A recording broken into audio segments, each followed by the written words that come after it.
नमस्कार। आज हम बिहार के एक सांसद के बारे में बात करेंगे जो कि झंझारपुर से सांसद हैं। झंझारपुर ऐसा बिहार का पिछड़ा हुआ क्षेत्र हुआ करता था जहां एक ही सड़क से ट्रेन और एक ही सड़क से बसें आम पब्लिक जाया करती थी। झंझारपुर की ये पहचान हुआ करती थी।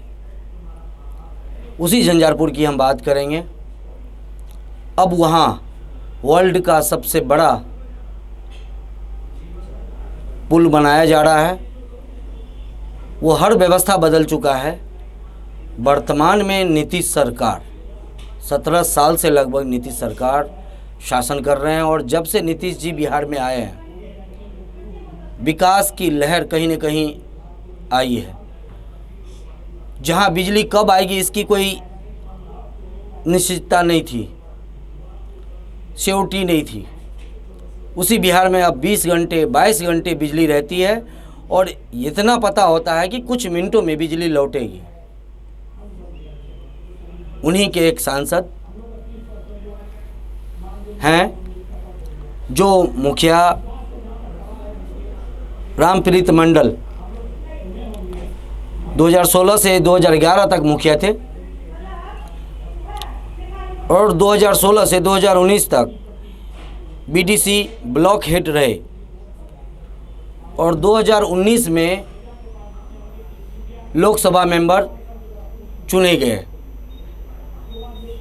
और एक ज़मीनी लेवल के नेता पर नीतीश की पार्टी जदयू ने विश्वास किया और उनको टिकट दिया और वो जीत करके आए। ये सबसे गौरव की बात है कि जो मुखिया और लेवल से जो नेता हों और उन्हें लोकसभा सीट दी जाए और वो जीत कर आएँ, ये चौंकाने वाले रिजल्ट थे। आइए उनसे हम बात करते हैं कि उनके क्षेत्र में, उनके राज्य में किस तरह का विकास हुआ है और नीतीश सरकार द्वारा ऐसी क्या क्या योजनाएं लाई गई जिसका फ़ायदा झंझारपुर लोकसभा संसदीय आम जनता को उसका फ़ायदा मिल रहा है और बिहार की जनता को उसका फ़ायदा मिल रहा है। नीतीश जी समर्थन किसी की भी रहे, सरकार में नीतीश रहे हैं, जदयू रही है और नीतीश ही मुख्यमंत्री रहे हैं।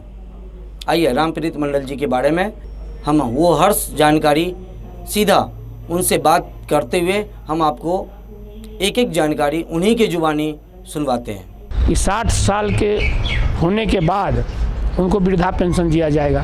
जैसे APL, BPL, अंत्योदय के जो भी लाभुक हैं सबों के लिए उन्होंने घोषणा की 60 साल के बाद उनको वृद्धा पेंशन मिलेगा। ये सब देन हमारे माननीय मुख्यमंत्री जी का है। जहाँ तक विकास की बात है, मेडिकल में आप देखिए, हॉस्पिटल में देखिए, वहाँ जो है एम्बुलेंस लगी रहती है।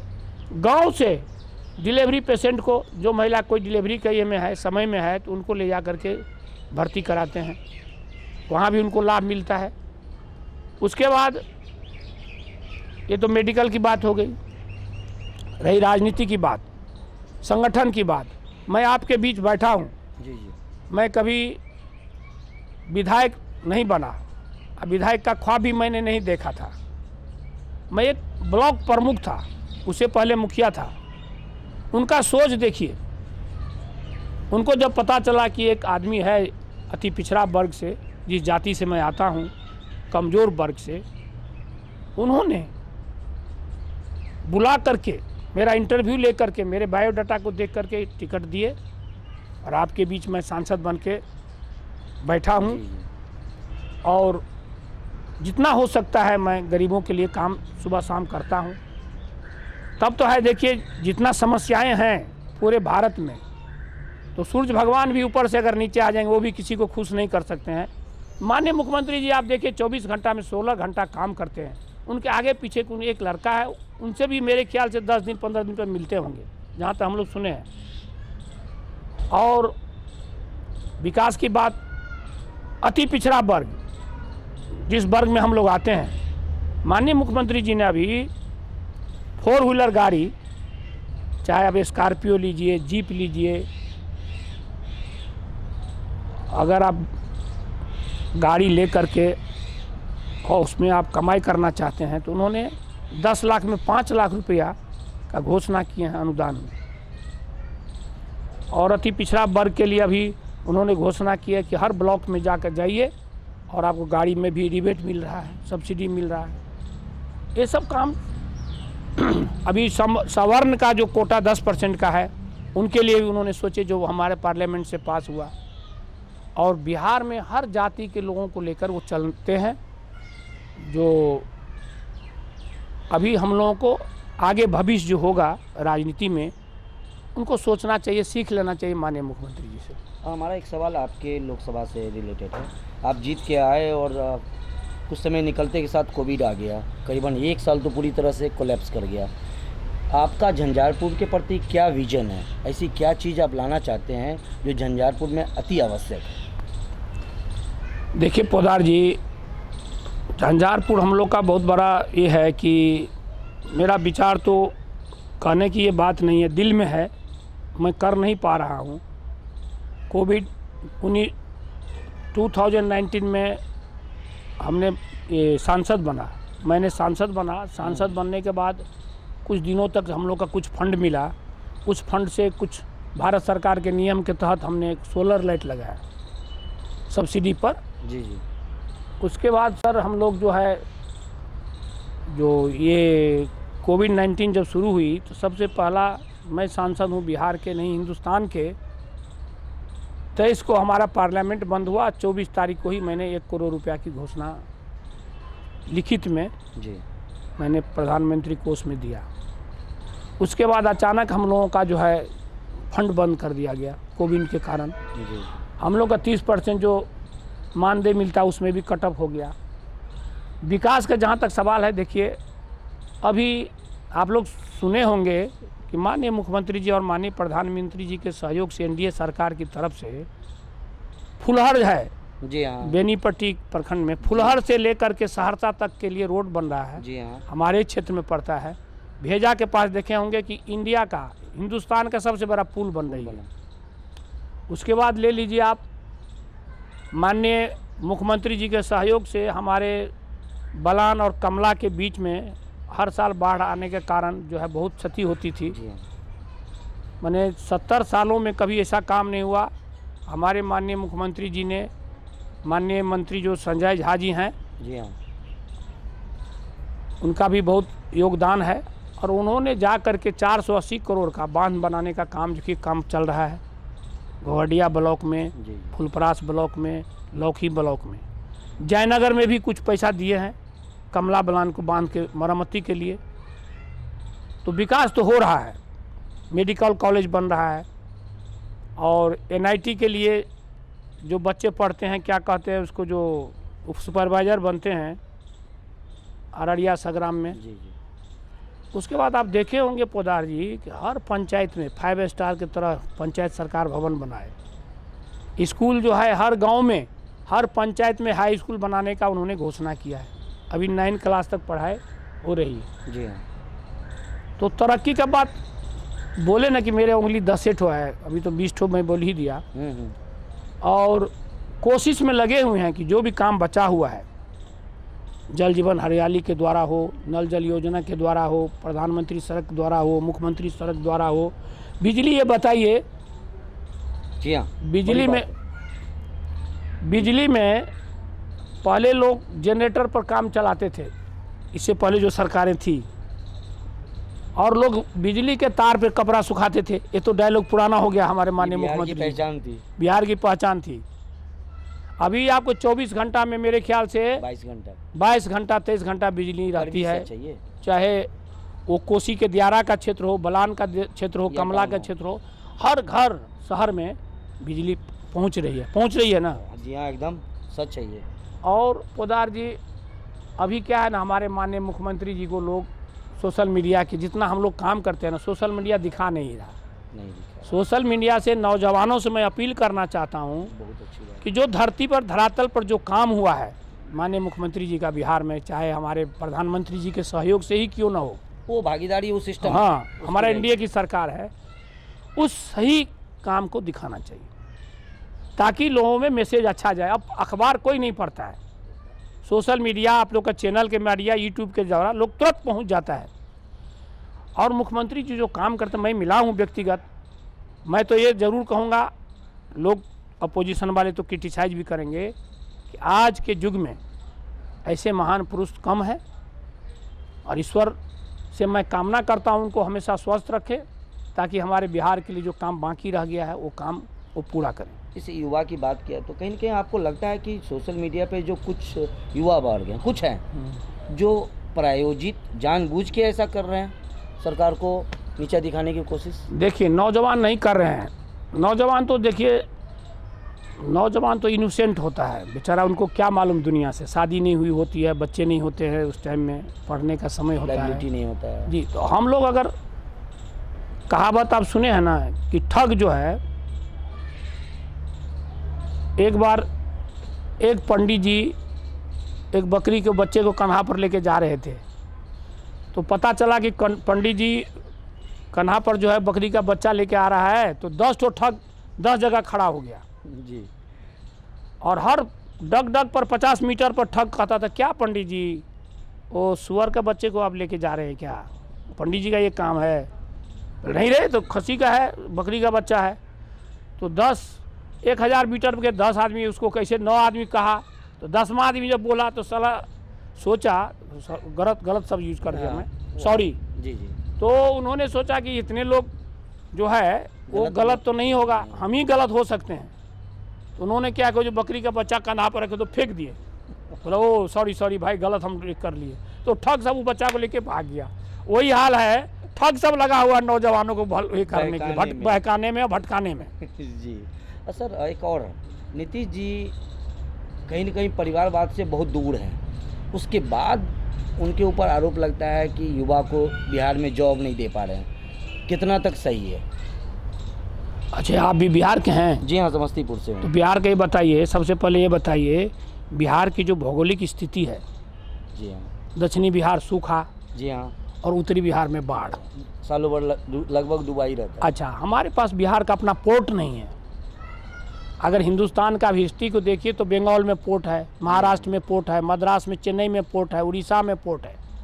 तो नेचुरल है, बट नेचुरल है, हमारा जो सामान रॉ मटेरियल बाहर से आएगा कोई फैक्ट्री बनाने के लिए, तो उनको गुजरना पड़ेगा, चेन्नई से गुजरना पड़ेगा, आंध्रा से गुजरना पड़ेगा, उड़ीसा से गुजरना पड़ेगा, झारखंड से गुजरना, फिर बिहार आना पड़ेगा। फिर वो प्रोडक्शन हम करेंगे, उसको फिर हम बेचने के लिए जाएंगे, तो वही हाल होगा, पोर्ट पर जाना है। जी हाँ। तो कुछ तो कारण ये है कि हमारे पास अपना पोर्ट नहीं है। बड़ी सेकेंड चीज़ है कि हमारे जो बिहार से बाढ़ जो आती है साल, माने बरसात के सीज़न में, उस टाइम में नेपाल के साथ हम लोग अभी कोशिश कर रहे हैं, माननीय प्रधानमंत्री जी भी, मुख्यमंत्री जी, कि हाई डैम बनावे।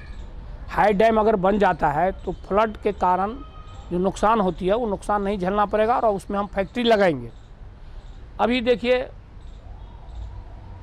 बहुत तरह के लोगों को, हम लोग NRI को भी हमारे माननीय मुख्यमंत्री जी अपील किए हैं, रिक्वेस्ट किए हैं कि आप लोग बिहार में कुछ लगाइए। तो वो लोग जब आते हैं तो सर्वे जब करते हैं, उनके साथ जो सर्वे की टीम आती है, तो बोलते हैं वाइबल नहीं है, ये फैक्ट्री लगाएंगे तो माल आपको नहीं बिक पाएगा, खपत नहीं होगी।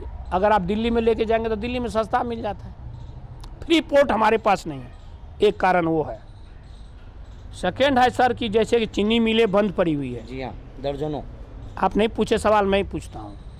ये सवाल मैंने माननीय प्रधानमंत्री से उठाया था 15 मार्च 2020 को, जब मैंने उनके साथ बैठा, तो मैंने कहा कि सर सारे मिलें बंद पड़ी हुई है, बेरोजगार लोग हो गए, और अंग्रेज के जाने के बाद ही न दरभंगा महाराज या सरकार, बिहार सरकार या भारत सरकार मिलें बनाई थी, वो मिल सारे बंद पड़ा हुआ। तो उन्होंने एकदम सही बात कहा। अभी मैं जितना खर्चा उस मिल पर करूँगा, उससे सस्ता चीनी मुझे बाहर से आ रही है। उन्होंने कहा कि मैं सोच रहा हूँ कि इथेनॉल का फैक्ट्री लगे, और इथेनॉल जो पेट्रोल डीजल का दाम भर रहा है, जो इथेनॉल जो बनेगा उस हम लोग पेट्रोल डीजल में डाल करके कोशिश में लगे हुए। उन्होंने मुझे अच्छा सजेशन दिया कि 400 टन डेली मछली बिहार में आंध्रा से आता है, और बिहार के लोग खाते हैं। मछली पालन पर उन्होंने जोड़ दिया, और हमारे माननीय मुख्यमंत्री से कहा, माननीय मुख्यमंत्री जी ने मछली पालन पर, मखाना खेती जो बिहार में, मिथिला में ही मखाना पाया जाता है, 10,000 करोड़ अभी सेंक्शन की है मखाना खेती के लिए, जानकारी मैं दे रहा हूँ। जी जी। तो अब ये छोटे छोटे MSME जो इंटरप्राइजेज है इंडस्ट्री का, उस पर भी हम लोगों ने अभी कल मेरी मीटिंग थी इंडस्ट्री में, सारे बैंक के बैंकर्स आए थे, चेयरमैन आए थे। मैंने कहा कि जो लोग जाते हैं बैंक से लोन लेने के लिए, वहाँ एक सिस्टम बनाइए, काउंटर बनाइए MSME के लिए और छोटी लोन लेने के लिए, कि पब्लिक को कोई दिक्कत नहीं हो। जो वहाँ एक काउंटर पर बैठे लोग रहेंगे, समझाएंगे कि लोन कैसे लिया जाता है MSME। लोग जानते नहीं MSME मतलब क्या होता है। मैं MSME भी गया था, और मैं एक चीज़ आपसे निवेदन करना चाहूँगा, अगर संभव हो तो आप ज़रूर करें। कारण है कि जो बैंक का जो सेक्टर है ना, उसमें कुछ ऐसे संगठन काम कर रहे हैं जो कहीं न कहीं आपके वर्तमान केंद्र या स्टेट सरकार को सपोर्ट नहीं कर रहा है। और जब वो लोग पहुंचते हैं लोन के लिए, जो युवा ही पहुंचते हैं लोन के लिए, और MSME के अंतर्गत वो ट्रेनिंग लेते हैं, तो उनको राशि की ज़रूरत होती है। तो कहीं न कहीं हर एक सांसद अपने संसदीय क्षेत्र में, सभी बैंक में आपके अगर कोई प्रतिनिधि हों, तो कहीं न कहीं उसका बेनिफिट जाएगा। देखिए पोदार जी, मैं अपने दिल से क्वेश्चन कर रहा हूँ, being a member of industry जी।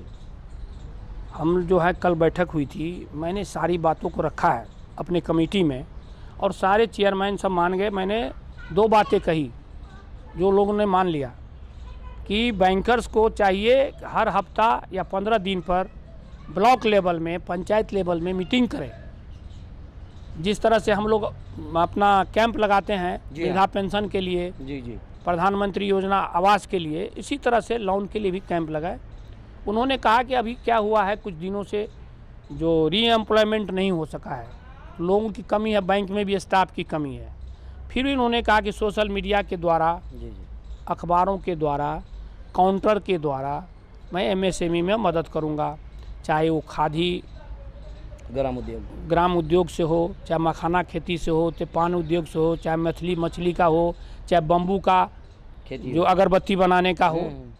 तो सारे चीज़ों पर उन्होंने, जो मिस्टर खर्रे थे चेयरमैन स्टेट बैंक के, कल बात हुई हमारी, और मुझे लगता है कि उस पर इम्प्लीमेंट करेंगे हम लोग जो सुझाव दिए हैं। तो ये सब सोच रहे हैं कि झंझारपुर के कैसे विकास हो। अगर विकास होगी तब ना मैं फिर वोट मांगने जाऊंगा 24 में। मेरा MP लाइट था, वो भी बंद पड़ा हुआ है। माननीय प्रधानमंत्री से हम लोग ने रिक्वेस्ट किया, सारे माननीय सांसदों ने किया है, और प्रधानमंत्री इस पर विचार भी कर रहे हैं। अगर हम एक विधायक को हमारे क्षेत्र में 3 करोड़ रुपया मिलता है विकास के लिए, माननीय मुख्यमंत्री जी बिहार सरकार के द्वारा, और हम लोग का 6 विधानसभा में 18 करोड़ 20 करोड़ कम से कम होना चाहिए, 5 करोड़ था, वो भी बंद हो गया है।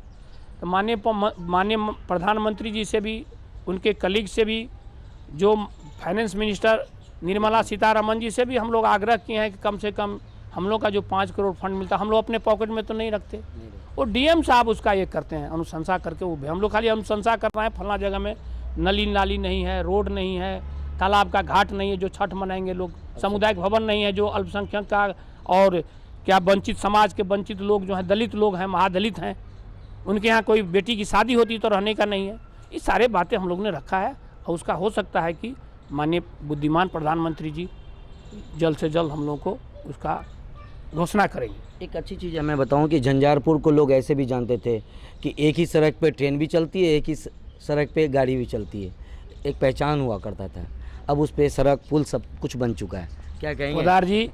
तो पहचान, बुरा पहचान था वो, अच्छा पहचान तो नहीं था, लेकिन लोग देख नहीं जाते थे। अब एक 1934 में देख लीजिए कटअप था, मिथिला और ये मिथिलांचल, सीमांचल।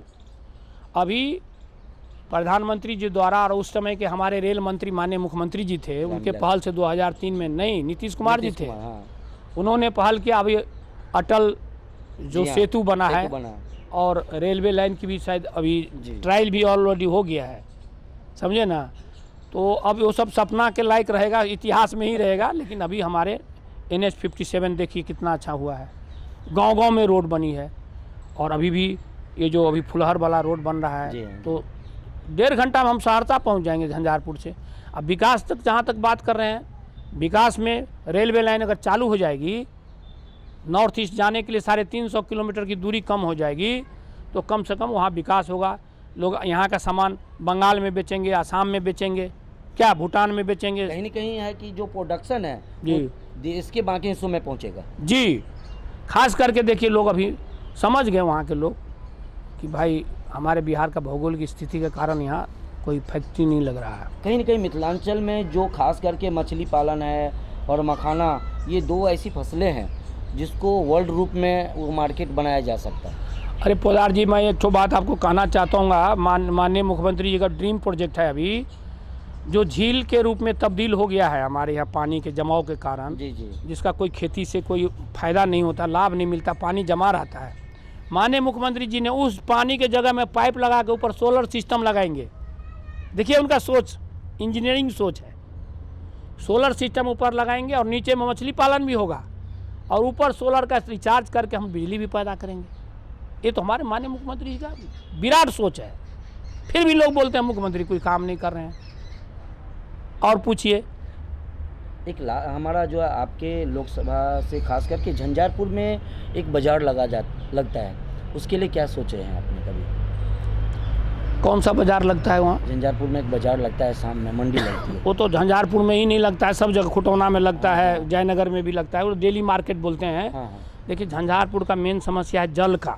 जी हाँ। जो रेलवे लाइन बन रही है ना, हाइट जो कर दिया गया, तो पानी का निकासी जो वहाँ नहीं हुआ। जब मैं चुनाव लड़ रहा था तो बहुत सारे कंप्लेन था और अभी उस कंप्लेन को धीरे धीरे दूर हो रहा है।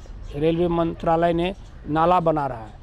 वहाँ क्या अपना गलती तो हम लोग महसूस नहीं करते हैं। लोगों ने इंक्रोचमेंट कर लिया है सरकारी ज़मीन को, जहाँ से नाला बनेगा नाला को इंक्रोचमेंट करके नाला बनने नहीं दे रहे हैं ताकि पानी बाहर चला जाए। क्या उसका ऐसा कोई रास्ता नहीं निकल सकता है कि वो पानी ज़मीन में ही चला जाए? देखिए जितना नाला बनाने में खर्च होगा, ज़मीन में पानी चला जाएगा तो ज़मीन उपलब्ध नहीं है, बाज़ार का ज़मीन महंगा हो गया।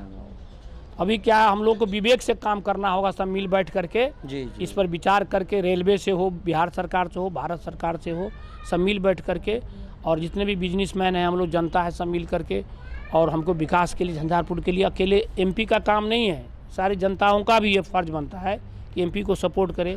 मेरी आवाज़ उठाना है, मैं आवाज़ पार्लियामेंट में उठाता हूँ, केंद्रीय विद्यालय पर उठाता हूँ। झंझारपुर से लौखा के जो अभी रेल लाइन नहीं बनी है 10 सालों से, उस पर मैं उठा रहा हूँ। और हमारे यहाँ जो ये कोल्ड स्टोरेज नहीं है, स्टोरेज आपके क्वेश्चन बड़ा क्वेश्चन है ये। आपको मैं बता दूं, जो क्वेश्चन आप पूछना चाहते हो उससे पहले मैं बताना चाहता हूँ। धन्यवाद। हमारे साथ सांसद, झंझारपुर के सांसद थे, काफ़ी सीनियर नेता हैं और मुखिया लेवल से आए हैं, यानी ज़मीनी स्तर से। ये सबसे बड़ी बात है और कहीं ना कहीं आम जनता को बहुत नज़दीक से देखते हैं। रामप्रीत मंडल जी को आप सुन रहे थे हमारे साथ एक ख़ास बातचीत में। उन्होंने हर वो बातें रखी जो उनके पार्टी, उनके नीतीश सरकार ने जो बिहार में काम किए हैं, वो हर जानकारी बारीकी से उन्होंने साफ शब्दों में रखा है। उन्होंने साफ कहा है कि हम काम करेंगे तो लोग हमें पसंद करेंगे और हमें बार बार चुनेंगे। और कहीं न कहीं नीतीश सरकार की बार बार सीएम बनना बिहार में ये दर्शाता है कि नीतीश सरकार द्वारा काम किए जा रहे हैं। खास मुलाकात आप सुन रहे थे रामप्रीत मंडल जी का, जो 2019 लोकसभा में जीत करके झंझारपुर से आए। आप देख रहे थे दूर देहात न्यूज़। आपको एक मुलाकात कैसे लगी ज़रूर कमेंट बॉक्स में जाकर कमेंट ज़रूर करें, लाइक करें, सब्सक्राइब करें, शेयर करें और आपकी कोई सजेशन हो तो ज़रूर दें। मैं रवि नीरज, दिल्ली ब्यूरो ऑफिस से, नमस्कार।